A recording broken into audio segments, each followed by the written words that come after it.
오늘은 광복절인데요. 어떤 이야기를 해볼까 하다가 요즘 이슈되어 되는 이야기를 해볼까요? 요즘에 보니까 나라를 뭐 팔아먹어서 이완용 이야기가 정말 많이 나오더라고요. 뭐 여자 연예인 이야기도 많이 나오고 음, 광복절이다 보니까 특히 부각돼서 그 시기에 지금 맞춰가지고 그런 뉴스들이 많이 나오는 것 같아요. 그런데 제가 요즘에 예전부터 들었던 생각이지만 나라를 팔아먹고서 그것을 친일파라고 그러기도 하고 뭐 친미파라고 하는 말도 있다? 잘 모르겠지만 나라를 팔아먹었다고 해서 욕을 많이 하는 경우가 있던데 역사를 보면 오히려 나라를 팔아먹은 것이 더 현명했다라는 것을 우리에게 알려주고 있다라고 저는 생각을 항상 해왔어요.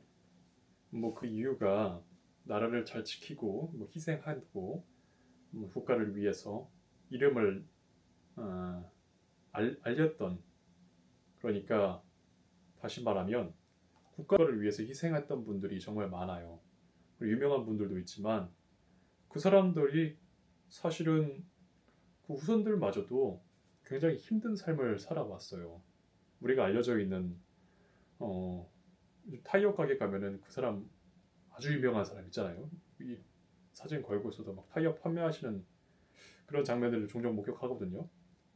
근데 그분들 자녀들이 뭐 TV에 나와서 이야기하는 거 보면은 힘든 삶을 살아왔다 이렇게 나오더라고요. 오히려 나라를 팔아먹은 이완용의 후손들이 더 잘되고 더 부가 여러 세대들 몇 세대를 거듭하면서 그 부가 전이 돼서 더 부유하고 설령 훌륭한 사람이 아니더라도 비싼 교육, 양질의 교육을 받아왔다고 해서 똑똑하고 현명한 사람이야 라고 취급하고 그 사람들을 훌륭한 사람이라고 사회가 이야기합니다. 그렇게 되는 거죠. 모든 사람들은 보여주는 것을 그대로 보고 따르기 때문에 다 그렇게 될 수밖에 없는 상황인데, 그런 것들을 보면 부의 세습만 보더라도 나라를 위해 희생한 사람들이 사실 얼마나 많습니까? 지금까지도 보면 그런 생활들, 그런 현상들이 많이 이어져 왔어요. 특별히 지금은 특별히 우리가 흔히 볼 수 있는 현상 중에서는 군 생활이 있죠. 군인들 지금 보면은 병장 급여가 200만 원이 넘어요. 제가 군대를 경험을 해야 될 상황에 놓였던 것이 박근혜 정부 때였었는데, 그때 당시에 제가 군대를 코앞에 두고 있었어요. 가야 될까? 어떻게 가야 될까? 그때 병장 월급이 10만 원 남짓이었었는데, 저는 그때 표지판을 하나 만들어서 국방부 앞에서 징병 군인들 월급 좀 올려달라고 시위하고 광화문 앞에서 시위하고 막 그랬었는데, 오히려 거기 있는 청경들이나 음, 해병대 군인들처럼 보이던 사람들이 제 기억 속에는 그때 국방부 문 앞에 좌우에 한 명씩 배치되고 앞에서 걸어 나오는 여자 장교 여자 한 명이 와가지고 비웃고 가던 그런 때가 있었어요.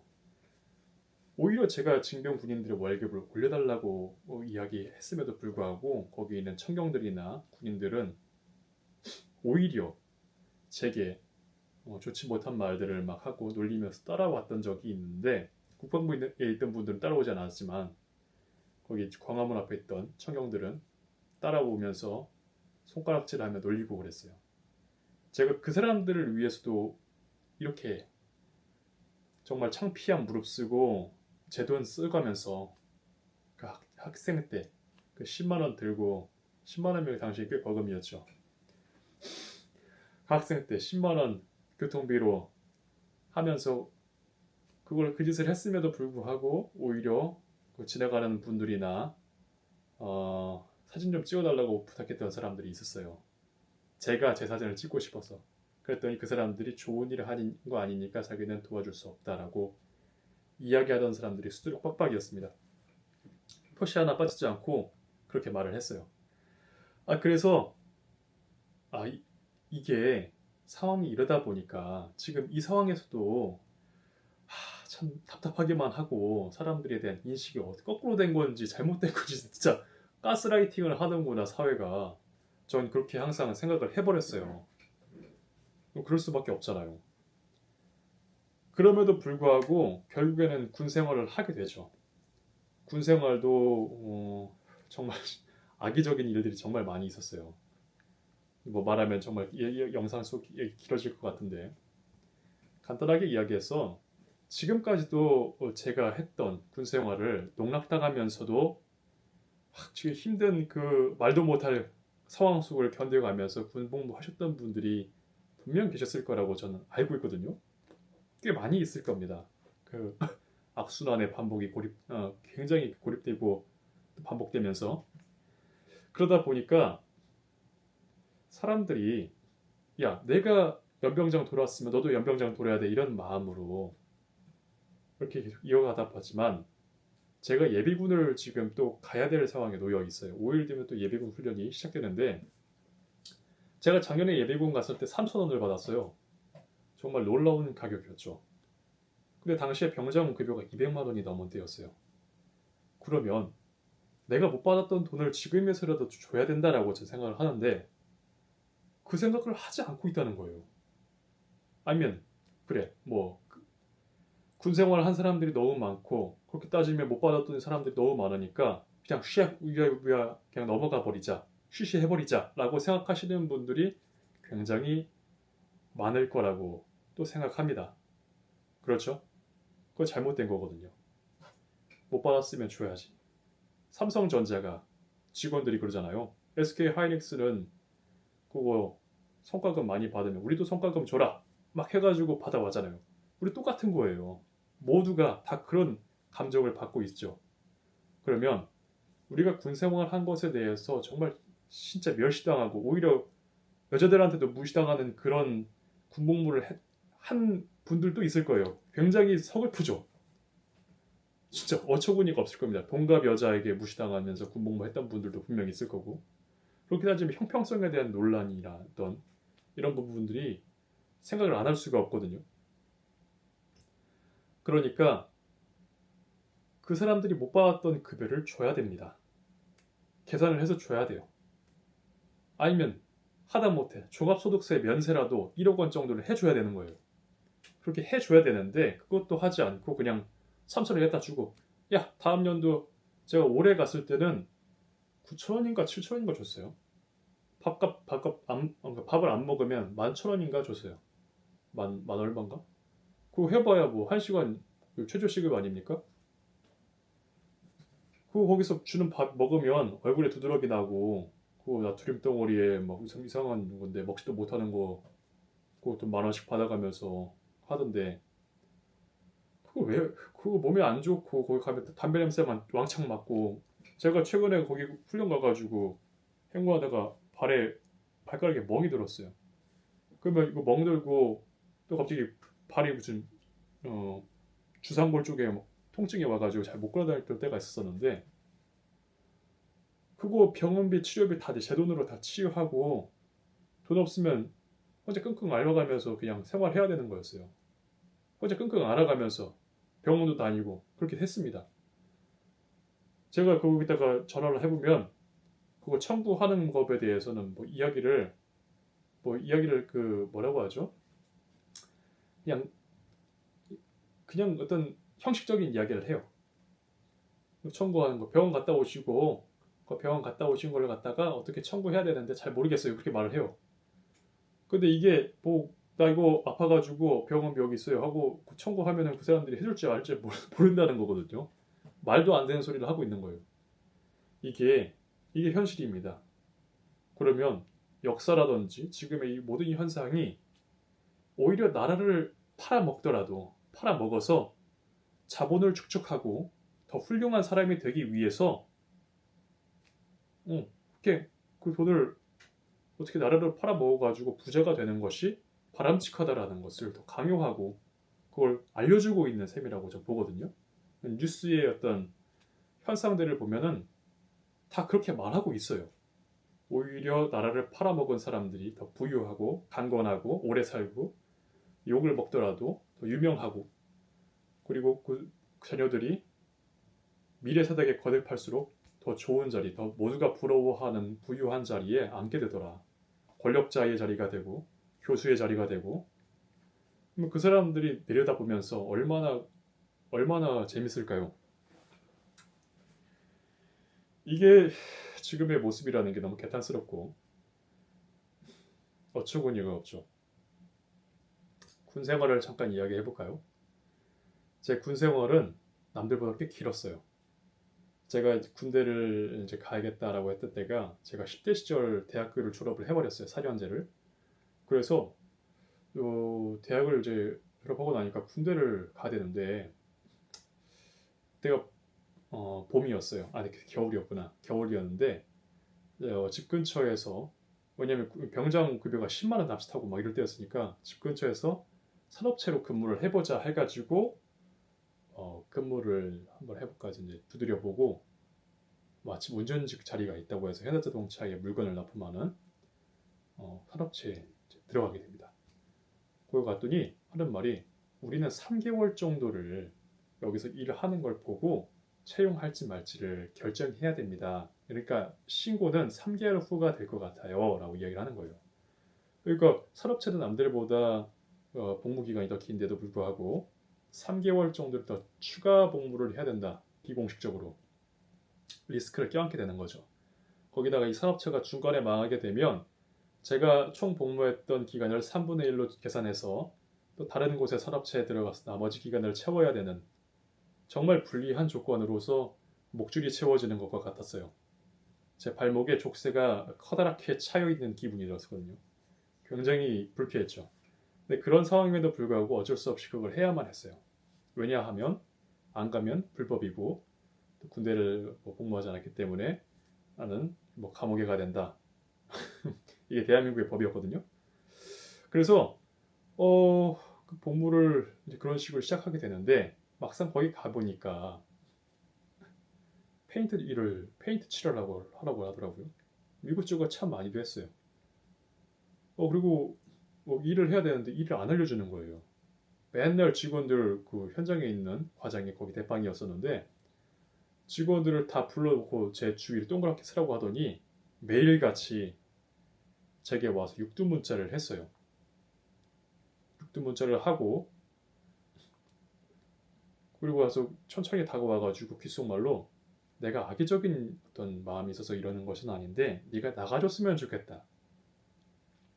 그런 말을 했어요. 이게 갑질인 거죠. 그 말을 매일같이 했어요. 매일같이.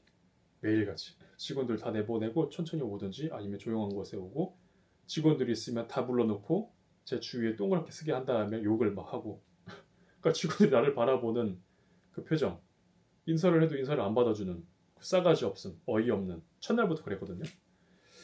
왜 그런가 보니까 그 당시에 그 군산 쪽에서 어떤 공장이 망했죠. 쉐보레 공장이 있었는데 거기 망했고 거기에는 경력직도 있고 일 잘하시는 분들도 있었지만 근데 그런 분들은 받고 싶었던 것 같아요. 그 과장이. 그런데 회사에서 국가의 어떤 혜택도 받고 여러 가지로 좀 이렇게 주판을 튕겨 보니까 계산적으로 더 좋을 것 같은 게 산업체 요원이다. 해서 의견이 맞지 않는 상충되는 상황 속에서 내가 거기에 들어가게 된 타이밍이었다라고 전 유추를 합니다. 제 생각일 수도 있는데 어떤 과장이 그렇게 비상식적으로 행동했다는 것에 대해선 어떻게 납득해야 될지 솔직히 지금도 여전히 잘 모르겠어요. 그냥 제 추론입니다. 시기가 워낙 절묘했고 당시에 그러지 않았을까 싶어요. 아니면 원래 자기가 뽑고 싶어 했던 사람이 있었는지도 모르죠. 근데 그런 생활을 계속 하면서 주위를 둘러보니까 제 나이보다 좀 어린 아이들 혹은 외국인들이 있었어요. 그리고 제 나이대에 어떤 애가 이제 공고를 졸업하고 거기 가가지고 열심히 일했던 애가 있었는데 그 애가 귀가 잘 안 들려요. 근데 알고 보니까 거기 근처에서 근무한 모든 분들이 사무직 빼고 현장에 있는 모든 분들이 귀가 잘 안 들려요. 그리고 그럴 수밖에 없는 게 거의 반실내 상태에서 철가루가 막 날리고 쇠와 쇠가 크게 부딪히는 소리가 정말 그 반실내에서 더 크게 울리니까 굉음이 귀에 충격을 더 강하게 가하게 되죠. 그래서 그런 것 같더라고요. 그래서 생각하기에 여기서 내가 열심히 근무해서 비트코인 하나라도 사면 성공한 인생인데 그러면 이렇게 하자. 여기서 나가는 게 좋겠다. 왜냐면 병원비가 더 들 것 같으니까. 주판을 튕겨봤을 때 그랬던 그랬어요. 당시에. 그래서 나는 그래도 사무실에서 쾌적한 곳에서 근무하고 싶다. 그렇게 하자 해가지고 3월 달쯤 했던 것 같아요. 3월 달쯤에서 거기를 이제 그만두게 됩니다. 자꾸 나가라고 하니까 이건 견디기가 어렵다. 이거는 뭐 그냥 좀 참고 그냥 하면은 되긴 하겠지만 여기는 벗어나는 게 내 정신 상태가 좋겠다 싶어가지고 나와서 군대를 가려고 보니까 갈 수가 없어요 바로. 그래서 생각한 게 알아보고 보니까 신문고를 통해서 내 사연을 이야기하면 나를 돕진 않을까? 그래서 해보자 하고 신문고를 넣었더니 당시에 병무청장하고 그 직원들이 3자 대면을 하고 싶다고 해서 하게 됩니다. 3자 대면을 하는 도중에 이분들이 이야기하기를 사연은 잘 알겠지만 지금이 봄이고 이제 겨울 11월 달쯤 되면은 우리가 모집을 하는데 그 모집에 신청을 하게 될 경우에 될 수도 있고 안 될 수도 있다. 안 되면 딜레이가 돼서 다음 해에 넘어가게 되는 거니까 뭐 그렇게 뭐 하는 방법이 있다. 제가 거기서 하소연을 막 했어요. 내가 지금 대학교는 나 졸업하고 나이는 계속 먹어가고 발에 족쇄가 껴가지고 사회생활도 어디 가서 못하고 있는데 이거 어떻게 할 거냐. 니들 나한테 돈 해봐야 그거 얼마 주지도 않는 돈인데 갖다가 나를 이렇게 사회적으로 불구를 만들면 어떡하냐 이야기를 하니까 이분들이 그러면 방법을 찾아볼 테니까 일단 기다려보래요. 그래가지고 제가 4월 달쯤에서 제가 아르바이트를 열심히 어디서 하고 있었는데 전화가 왔어요. 지금 한 자리가 딱 겨우 남았는데 혹시 5월 달에 군대에 갈 수 있어요? 그래서 제가 5월 달에 시간을 만들어서라도 가겠습니다 해가지고 제가 5월 14일인가를 입대를 하게 돼요. 5월 14일이 맞나? 아무튼 그래서 5월 달에 이제 입대를 하게 되는데 사실은 공무원 자녀들은 어디를 갈지를 다 이미 알고 있어요. 서로 다 이야기가 조율되거든요. 근데 난 몰라. 난 그래서 군복무를 그렇게 시작해가지고 국민연금공단 총무지원실 운영지원부에서 근무를 했어요. 본사가 전주에 이동을 했던 상태였어요. 원래 강남에 있던 건물인데 하림과 KCC 옆에 있는 그 건물 사이에 있는 건물이었는데 거기에서 근무를 하게 됐어요. 제가 대학 다닐 동안 계속 공사했던 건물이었었거든요. 그래서 제가 생각했던 대로 쾌적한 새 건물에서 좋은 뷰를 즐기면서 근무를 했는데 거기에 새놈의 썩을 놈의 김 부장과 서씨 대리가 있었죠. 개새끼가 있었고 주옥 같은 인재 형이 하나 있었고 또 한 명 더 있었지. 여자 어떤 할머니가 있었는데 굉장히 나를 많이 괴롭혔어요. 그리고 여자 동갑의 어떤 여자아이가 하나 있었는데 정말 무시를 많이 했어요. 생각하면 지금도 열받습니다. 뭐 돈도 안 되는 거 가지고 막 계속 굴리고 정말 말이 많은 곳이었어요. 거기는 이사장이 있었는데 이사장은 남자 비서를 항상 끼고 다녔어요. 이 사람은 나중에 전주시장이 됩니다. 제가 거기서 생활하면서 참 드라마 같다 싶은 걸 정말 많이 목격을 했어요. 사무실도 그랬지만 특별히 이사장의 라이프.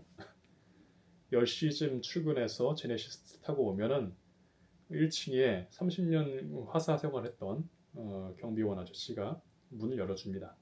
그러면은 90도로 인사를 해요. 1분 동안 하는 걸 봤습니다. 레드카페트를 깔아놓고서 문을 열어준 거예요. 그리고 와서 90도로 인사를 한 거죠.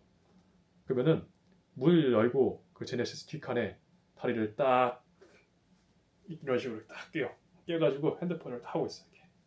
1분 동안 하는 걸 제가 봤습니다. 굉장히 오랫동안 했어요. 나는 그 문 앞에서 그 광경을 서서 봤던 기억이 있어요. 와, 대단했죠. 그래서 인사를 해도 보지도 않아요. 그걸 또 먹도 걸어갑니다. 그렇게 출근하는 모습을 좀 봐버렸습니다. 대단한 거죠. 그래서 남자라면 이렇게 인생을 살아야 되는 건가? 싶은 생각도 했었는데 여하튼 그게 이사장이었어요. 그리고 나서 나중에 들려오는 소식에 의하면 총무지원실에 김 부장이 하나 더 있는데 얘도 낙하산을 타고 와가지고 제가 이런 말을까지 해도 될지 모르겠는데 음, 장교 생활을 30년 복무했대요. 그래서 군인연금도 받고 뭐 국민연금도 받고 거기서 일하는 부장이니까 사실 일이 별로 없어요. 무슨 어떤 비상 상황에서 이렇게 급여를 어떻게 줄까에 대해서 뭐, 뭐 하는 일이래요. 그러니까 일이 사실 별로 없고 회의에 참석하거나 부하 직원들이 이야기하는 거 그냥 그래서 결제 도장만 찍는 그런 일만 있던 것 같아요. 그래서 사람들이 되게 시기하고 부러워했던 자리였던 것 같아요. 가만히 있으면 월천도사가 된다고 그랬었는데 그 김 부장이 있었죠. 그래서 이 두 사람이 김 부장과 김 이사가 거기서 제일 월급을 많이 가져간다 이런 소문이 퍼다했어요. 그냥 가만히 있으면 서로 막 못 잡아먹어서 안달난 사람들처럼 정말 말이 많던 곳이었어요. 국정감사만 되면은 8층에 있던 사람들이 허덕지고 하면서 그 부장놈이 새끼가 하나 있는데 이놈이 이야기하는 걸 들어보면 거기 누구 국회의원 있지? 밥 함께 하자 그래. 그래서 시나리오 맞춰보게 이 말을 했어요. 전 들어보니까 그 사람 사는 사회가 다 똑같구나. 근데 이거를 갖다가 국정감사를 그냥 하나의 무슨 WWE도 아니고 시나리오 맞춰서 레슬링을 진행하는 것처럼 하나의 컨텐츠로 그냥 방출되는 건가 싶은 우아함도 있었습니다. 그리고 무엇보다 충격을 먹었던 건 그 옆에 있던 기금운용본부에 사람을 어떻게 채용하는지에 대해서 좀 정말 궁금했어요. 당시에 전 주식에 대해서 팬데믹 이전이었었는데 주식에 대해서 항상 호기심이 초등학생 때 이전부터 있었거든요. 근데 기금운용본부라고 하니까 눈먼 돈이 정말 많다라고 들었었죠. 당시에 1,400조가 있다고 막 뉴스에 나오고 그랬었는데 거기에서 어떤 사람들을 뽑는가 보니까 그 사람을 뽑았어요. 갬블러들. 갬블러라고 하면은 갬블러야? 이러면 좀 이상한데? 라고 하는데 사실 번역해보면 도박꾼들을 말하는 거예요. 그러니까 감각이 좋은 사람들을 뽑는 거라고 저는 이렇게 봐버렸습니다. 그래서 그런 사람들 뽑더라고요. 참 신기했죠. 보통 증권에 대해 생각하면은 무슨 금융공학이라든지 뭐 하나를 움직이면 하나가 어떻게 되느냐 이런 식으로 이제 보고서 경제 박식하고 그런 박사 학위가 있는 사람 뽑지 않을까 싶었는데 되게 의아했습니다. 뭐 이렇게 말하면 또 끝도 없죠. 그래서 생각보다 똑똑한 사람이 아니라 그냥 운이 좋은 사람들이나 운도 실력이라 뭐 구기는 사람도 있겠지만 생각보다 실망을 많이 했던 기관이었던 것 같아요. 우리 전 세계, 그러니까 전 세계라고 하기는 어려운데 몇몇 국가들마다 다 그 운용하는 국민연금이 있어요. 내셔널 펜션 서비스라고 하죠. 그런데 강제적으로 한국에서는 9%씩 가져가면서 자금을 저렇게 실으로 돌린다니 참 주고 싶지 않다. 저는 그때 팬데믹 전이었는데 왜 국내 주식에 투자를 이렇게 많이 하고 왜 해외 주식에는 이렇게 적게 할까? 저것은 국내 주식에서 어떤 게릴라들을 다 싸잡아 먹는 자연재해 같은 현상만 일으킬 텐데 왜 저렇게 하지? 진짜 주식 못한다. 맨날 돈 잃어버린다고 하고 돈 번 돈은 공개도 안 하고 투명하게 한다고 하면서 좀 이상한 것 같다. 내 돈은 내가 직접 관리하는 게 맞을 것 같아 라는 생각을 하게 만든 기관이었죠. 거기서 근무하던 김 이사는 나중에 전주시장이 됐다고 방금 말씀드렸는지 모르겠지만 이상 회장이 전주시장이 됩니다. 윤석열 라인을 타고 그렇게 되죠. 뭘 했는지 제가 여전히 잘 모르겠어요. 매주 금요일마다 판촉물 어떤 지역에서 물건 판매하시는 분들이 오는데 가끔씩 종종 한 달에 한 두세 번 정도 여자분들이 와요. 그러면 9층에서 근무하던 이사장이 와가지고 거기 1층에 와서 로비에서 이쁜 아가씨들의 손을 이렇게 한 명씩 한 명씩 어루만져요. 전 다 봤습니다. 매번 그러더라고요. 볼 때마다 그랬어요. 제가 시간이 남아가지고 1층에서 이렇게 좀 이렇게 걸어볼까 하던 때가 있었어요. 그때가 이제 한 4시쯤, 12시쯤, 그리고 아침에 거기 한번 또 왔다 갔다 해야 되니까. 그러면은 점심 밥 먹고 거기를 한번 싹 가게 되면은 꼭 이렇게 어루만져요. 싹싹. 그러면 남자 비서가 얼른 또 카메라를 딱 꺼내면서 다시 한번 녹화를 하면서 만져볼 수 있게끔 다시 한 번의 기회를 또 주는 거죠. 그렇게 한 명씩 한 명씩 어루만지면서 야 저렇게 인생을 살아야지. 그래 참 너 인생 잘 산다 이런 생각이 들었을 것 같죠? 그렇게 이렇게 몇 달 동안 이 일을 하고 보니까 어느 날인가 이걸 봤어요. 8층에는 홍보실이 있었었는데 홍보실에서 이사장과 함께 어떤 홍보물을 만들던 때가 있었어요. 좀 이상한 것도 많이 만들고 엽기적인 것도 많이 만들었었는데 초창기 때 제가 이걸 봤어요. 엘리베이터에 글귀가 적혀 있는데 그 글귀를 읽어봤어요. 글귀 이렇게 적혀 있습니다. 이탈리아의 어떤 바다 해안가에서 지역 이름은 제가 까먹었어요. 해안가에서 람보르기니가 이탈리아 차입니다. 람보르기니를 타고 해안가를 드라이빙하는 기분은 아무나 누릴 수 있는 것이 아니다.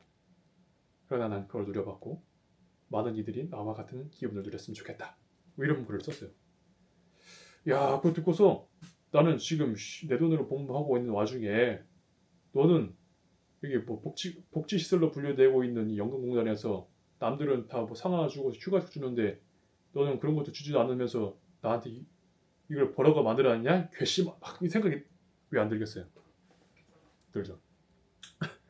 그렇게 해서 나는 지금 광주에 가가지고 교육을 또 어디 출장 가서 2박 3일인가 3박 4일을 갔다가 또 교육을 들어야 되는 일정이 있는데 그것도 복지시설로 분류되어 있기 때문에 국민연금공단이 제가 해야만 하는 교육이었었는데 다른 애들은 급여를 다 받아요.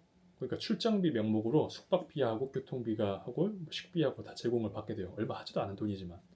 근데 난 내 돈으로 공부하고 있는 와중에 돈을 안 주고 보내는 거였어요. 그래서 나는 남들은 다 이렇게 다 주고 간다고 하는데 왜 니들은 안 주냐 하니까 거기는 여자 차장이 제게 그랬어요. 이름이 아직도 기억납니다. 그 미친 할망구 같은 년. 할망구가 맞긴 하죠. 근데 그 할매가 그랬어요. 너 부모한테 용돈 받잖아.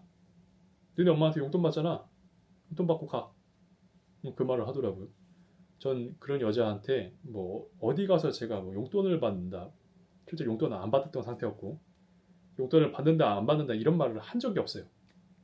선을 넘어버린 거죠. 그 미친년이. 그러니까 제가 화가 안 날 수가 없습니다.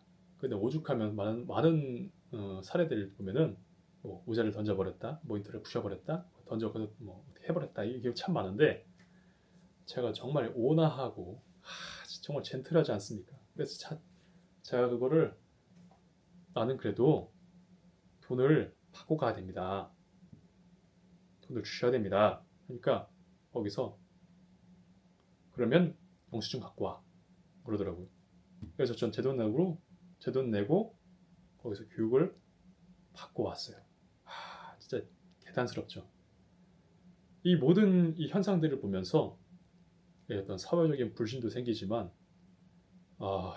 이 갈리는 그런 시간들이었어요. 정말 불쾌하고 짜증나는 일들이 뭐 매 순간순간마다 매일 있었죠. 제가 방금 말한 건 그냥 가벼운 일들이었는데 그런 일들이 정말 많았어요. 진짜 유쾌한 기분은 아닙니다. 그것도 내 돈으로 복무하면서도 철저히 무시당하고 무시당한 이야기를 하면은 방금 같은 이야기는 진짜 스낵 같은 아주 쉬운 이야기지만 저 진한 이야기도 많이 있지만 그렇게 더 다 말하면은 또 문제가 생길 것 같으니까 여기까지만 말하겠습니다. 또 생각하면 막 화가 이만큼 하거든요. 여하튼 이게 바로 남자들이 그동안 경험을 해야만 했던 불합리적인 일들이에요. 그런데 그럼에도 불구하고 지금까지도 그러고 있어요.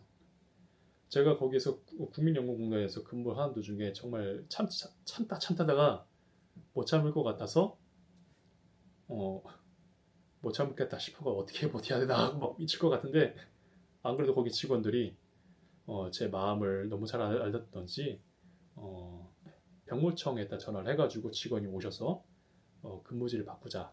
그래서 정말 여러 번의 협상과 이야기 끝에 근무지를 옮기게 돼서 구청에서 근무를 하게 됐어요. 근데 구청에서 어느 날인가 근무를 하는데 그 대중목욕탕 협회에서 그 소방 교육을 있었던 그런 날짜가 있어요. 근데 제가 무대 관리를 하게 됐었단 말이에요. 어떤 행사가 있으면 그 행사 일정에 맞게 무대 장치라던가 조명이라던가 이런 것들을 방송 장치를 다뤄야 돼요. 그래서 제가 그 일을 하고 있었는데 갑자기 그 일정이 없었던 사람이 난입을 하게 돼요. 그게 바로 국민연금공단 이사장이었던 김이사 그리고 거기 비서가 와게 되는데 공무원이 다급하게 달려오더니 제게 하는 말이 있어요. 야, 저 누구냐? 싸가지고 졸라 없더라. 그래서 저기는 비서고 저기 이사장이에요. 했더니 야, 비서 새끼 존나 싸가지 없어. 그러더요. 담당 공무원이 제게 말했던 거예요. 제가 그래서 그날 왜 이 사람들이 왔을까? 나중에 알고 보니까 자기가 전주시장에 가려고 하는데 표를 받기 위해서 왔다 이거예요. 갑자기 행사 중에 난입해서 마이크를 뺐고 거기서 이제 자기 이야기를 하는데 첫 마디가 이랬어요. 여러분 안녕하세요 하면서 이제 말을 하는데 자기가 이제 출마를 하게 됐다고 1번이었던가 기호 그랬다고 하는데 뭐 이야기를 들어보니까 갑자기 런던 이야기를 하는 거예요. 런던 공항에 자기가 가보지 않았던 자기 땅이 있다고 뭐 그 땅을 사갖고 뭐 자기가 돈이 많다고 막 이야기를 하는데 그 이야기를 왜 하는지 모르겠어요. 근데 곰곰이 생각하고 제가 유추해 본 결과 여기 대중목욕탕 자영업자들이 거기서 교육을 받고 있었고 대부분 이제 대중목욕탕을 소유하고 있는 사람들이거나 거기를 뭐 국가에서 임대를 받았던 사람들은 그래도 제법 돈이 많은 사람들이에요. 10자리 정도는 갖고 있어야 빚이 될건 뭐가 됐고 10자리 정도는 갖고 있어야 사업을 할 수 있는 그런 사람들이 모였던 곳이었던 것 같아요. 그러니까 수십억을 갖고 있어야. 그래서 그 사람들이 기선을 제압하기 위해서인지 아니면 자기가 그만한 능력이 됐다고 자랑을 하려고 했던 건지 그런 불필요 없는 말을 하더라고요. 그래서 제가 그 듣고서 마이크를 꺼버렸습니다. 빵! 싸가지 없는 새끼. 빵! 정말 기분이 통쾌했어요. 잠깐 순간이었지만. 근데 뭐 그 사람은 결국 이사장이서 전주시장이 됐어요. 그리고 나서 작년 10월 달에 가지고 다시 이사장 자리에 들어가서 주식이 오를 때면은 뭐 마치 자기가 열심히 해서 그랬다는 듯 가끔 이야기를 하는 그 뉘앙스가 풍길 때마다 참 저것도 시기가 잘 맞아야 되는구나 하는 그런 생각도 씁쓸함이 들기도 해요. 인생은 그렇게 살아야 되는 게 맞기도 한 것 같기도 하고 뭐 그렇습니다. 그런데 그동안 남자들이 받았던 서러움이나 받지 못했던 혜택들 그 사람은 군대를 안 갔다 왔어요. 그리고 자기가 자기 지역이 어디 출신인지를 잘 말하지 않아요. 물론 그때 당시에 뭐 서울 가가지고 내가 뭐 전주에서 왔어요. 뭐 그러면은 어디 전라도 놈이 막뭐 그러거든요. 자기는 철저히 가리면서 살아왔던 것 같은데 군대도 안 갔고. 그런데 우리는 보세요. 군대를 갔다 온 분들이 참 많은데도 불구하고 어떤 종합소득세 어떤 혜택도 전혀 없고 그렇다고 해서 뭐 예비군과 계속 무시만 당하고 공무원들 일한다고 막 사실 국무원이라고 하는 아니 군무원은 아니지만 군인들이 일한다고 거기가 쓸데기 없는 소리만 듣고 오고 시간만 낭비하고 참 여러모로 기탄스럽거든요.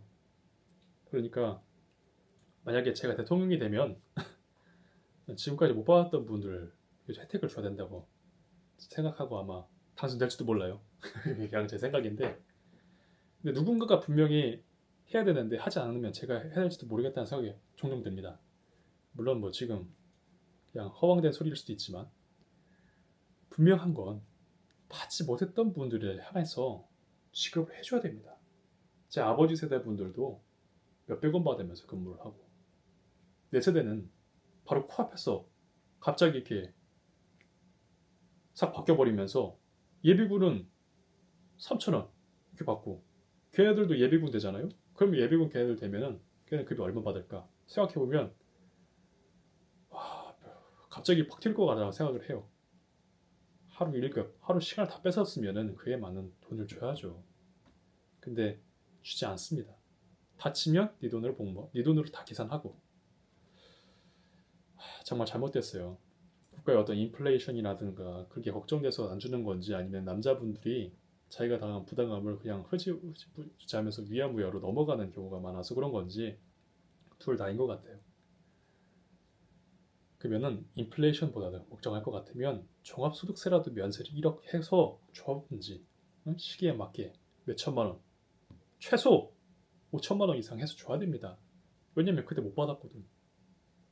그때 못 받은 거 그리고 연이자 계산해보면 그 이상 줘야 되는 게 맞는 건데 사회적인 어떤 통념상 지금까지 이렇게 온 거는 솔직히 대한민국의 악순환에 어떤 좋지 못한 문화가 자리 잡고 있다. 저는 그렇게 봅니다. 개탄스럽죠. 세상이 좀 잘 바뀌었으면 좋겠다는 마음으로 영상을 이렇게 만들어 봤어요. 제가 한 말이 또 어떤 사회적으로 무리가 되거나 이슈가 될 수도 있다면 이슈를 만들어서라도 사회가 변화하는 데 도움된다면 전 지금까지도 마치 야인 시대의 김두한처럼 국회에 오물 뿌리듯이 전 아직도 그런 용기가 있습니다. 그러니까 사회가 바뀌었으면 좋겠어요. 그럼 빠이. 또 지금 와서 또 생각하는 거지만 근데 점심시간에 밥을 다 먹고 나서 이제 사무실에 왔어요. 사무실에 사람이 2명 있었거든요. 제가 있었고 어떤 여자 동갑내기 여자가 있었는데 그저 갑자기 전화를 딱 받아요. 띠리리리리 하고 딱 받더니 예 그러더니 하는 말이 예 지금 사람 보낼게요. 툭 끊어요. 그러더니 여자가 밥 먹고 이제 사무실에 앉아있고 그러니까 대략 12시쯤 됐나? 12시가 되기 전이었던가 12시쯤 됐었어요. 아무튼 그래서 이 사람이 딱 와가지고 누구누구씨 빨리 저기 가보세요. 저기 창고에 가면은 뭐 일 시킬 거 있을 거예요. 가보세요 그러는 거예요. 어처구니가 없는 거예요. 내가 무슨 뭐 심부름꾼인가. 근데 너무 어처구니가 없는 거예요. 그냥 뭐 그냥 무슨 그 대우가 그리고 그 말투가 어조가 너무 마음에 안 들었어요. 그래서 제가 그 본인이 전화 받으시고 본인이 직접 하셔야지 왜 그러시냐 했더니 뭐 동갑인 뻔히 알면서 한 말이 그 나이 먹고 그것도 몰라요? 막 그러는 거예요. 어처구니 없이 밑도 끝도 없었어 그 여자.